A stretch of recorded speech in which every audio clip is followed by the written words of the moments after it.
So, hindi lang pala itong anak mo ang humahabol kay Lolo. Eh, kaya nga ako kinuha ni Boss Julio eh. Para makasama ko yung tatay ko sa pagpatay sa lolong na yan.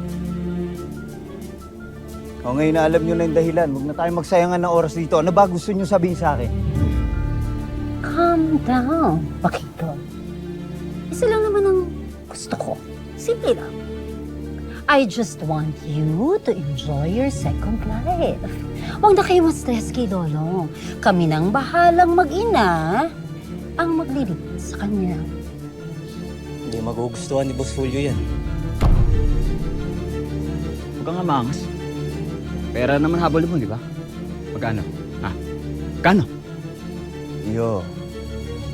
Huwag mo nang takutin, anak ko. Una-una, hindi ka naman nakakatakot eh. Tsaka hindi ka pa pinapanganak. Mapatay na ako.